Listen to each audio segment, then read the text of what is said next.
Nathan Williams in rugby.com.au. Joe, start with you. Team changes. Can you just talk us through the sort of rationale around making those tweaks, particularly to the back row and the centre pair? Yeah, so with C and Trill, like both are obviously really consistent, good players for us. So it's kind of tactically, whichever one starts, we know the other one will come on and do a job for us. And having Trill's leadership come on the field towards the back end is obviously a positive thing. And Chance coming in as well. It's a nice problem you have with that back row when you have 5 quality players, including the one right next to you, who can start and rotate around multiple positions. How does it differ when it comes to choosing what sort of best trio is it? Like, what does Chance bring against Canada in particular that works when maybe Ash was more fair to England? Yeah, so just feel that with the line speed that Chance brings and the leadership she brings, is, you know, we're choosing to start with her, but like you say, there's strengths around whichever one starts, and then obviously the impact of Ash coming off the bench and the physicality that she can bring is obviously all a real positive as well.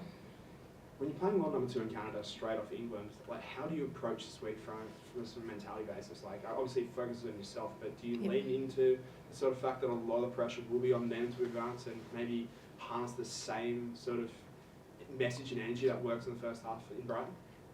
Yeah, no, obviously we're aware we're playing, we're back to back with number 1 and 2, and there was a lot of confidence we can take from the England performance, but there was also some real key areas that we've been focusing on this week. So like on the whole, the girls have been really, really positive on the back of the England game, but also realistic about the focus areas for us. Pessi, for yourself, when you look at this group and you sort of come into trainings on Monday and Tuesday, do you notice that lift in confidence after pushing a big benchmark in England, or like you did for the first 35 minutes in Brighton? Yeah, there's been a huge confidence boost amongst the group. You can see week in, week out, we continue to get better, but just being able to produce a performance like that against, you know, a top quality side in that first 30 minutes probably surprised most of us, and it probably was good for us because now we can instill a bit of belief within ourselves that we can do things right as long as we execute it to the best we can. G'day, Joe. Finn Morton from Rugby Pass. Nathan alluded to it before, but obviously the changes with the bench. Ash, Trill on the bench, 86 test caps between the two of them. Was that kind of something you identified after the England game, the impact of the bench, or the second half performance is a real work on for this team? And I guess, was that the rationale behind those changes in particular?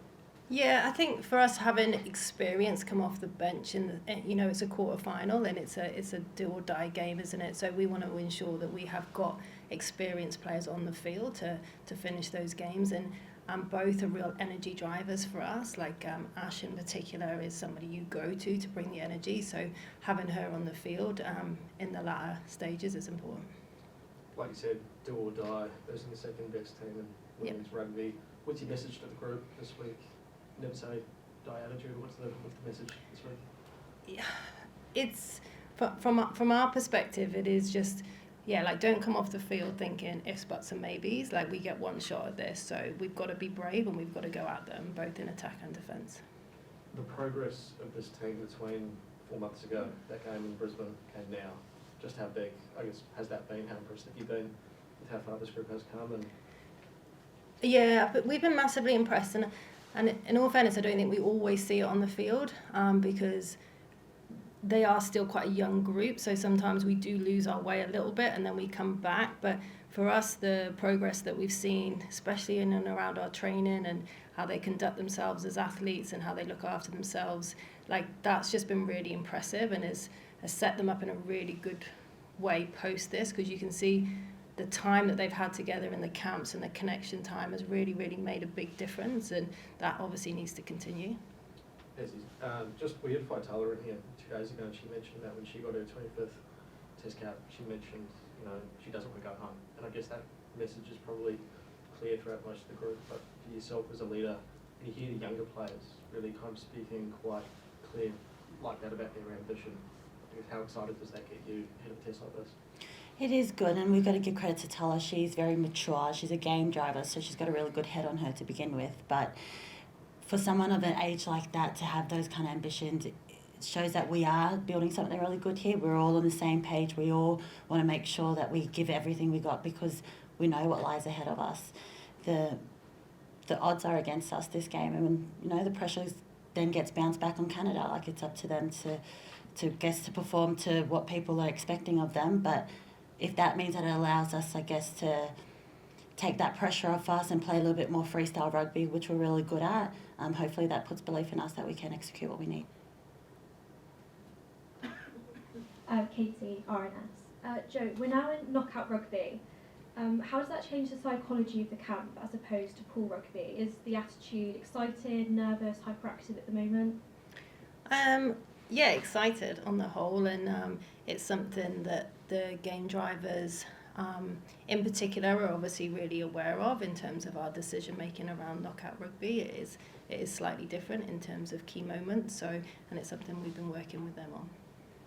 On Monday, Jill was incredibly complimentary of your role as being one of the few female coaches in the tournament, and spoke about how much of a role model you are. With your end at Australia still uncertain what time it will come, what advice would you give to young women who want to get into coaching, particularly in rugby? Good question. For me, I think it's just like be authentic, be yourself. I think it's easy to try and be something that you think that a coach should be, but actually you just have to be yourself. And I think early on as a coach, I've probably, although caring was a big focus for me, I felt like that was stifled a bit because it wasn't seen as like it was all pink and fluffy, and that's not rugby. And actually you can still care about the group, you can still have the hard conversations and things like that, but at the end of the day, like, caring doesn't have to be pink and fluffy. It can actually support the group, so not being afraid to lean into that. Thank you. Hesse, as the captain, how, obviously last Saturday's result wasn't what you wanted, how do you keep morale up in your team throughout the week? Yeah, again, just refocusing on us. It's about making sure we perform better than we did the week before. In saying that, taking the positives of all the game, but we knew where the work-ons were, and it's making sure that we don't ignore that. We still have to tap into it. But overall, in terms of a mindset, like, the group is quite energised. Like, we are keen to get into this game, and we're just at a point where we want to make sure we perform and execute, because, like Joe said, sometimes in a game, it's like it definitely isn't a reflection of what we've been building behind the scenes. And yeah, I think we want to give back to ourselves because we deserve it. So we want to come with an outcome and a result that is a pure reflection of what we've been building. And a final one from me. Outside of rugby, you're an educator. How do your students react to you playing internationally for your country? Have you had any nice messages from any of them whilst you've been here? Yes. They're such a good group, and they're led by good teachers and leaders in that space. And yeah, they sent me like a video of my girls footy codes class as I play a part in the girls footy codes. And yeah, they sent me a good luck video, and yeah, I'm yet to show the Wallaroos that video. But yeah, there's so much support even on our socials. They're constantly posting of I guess my wins as well as the Wallaroos wins. So yeah, it's been really positive. Sorry, Joe, just one more from me. As I still got to allude to, knockout football, this could be your last game in charge. So do you find yourself ever sort of thinking or pondering what that feeling could be like with full-time whistle hits, and it is sort of your last time coaching this group? And I guess a follow-up to that would be, if it is, how do you want your sort of tenure as coach to be remembered as? Oh, well, there's a lot in that, Nathan. A lot in that question. Yeah, I've been trying not to focus. Obviously, it's in the back of my mind, of course it is, because, I want to stay with this group as long as I can.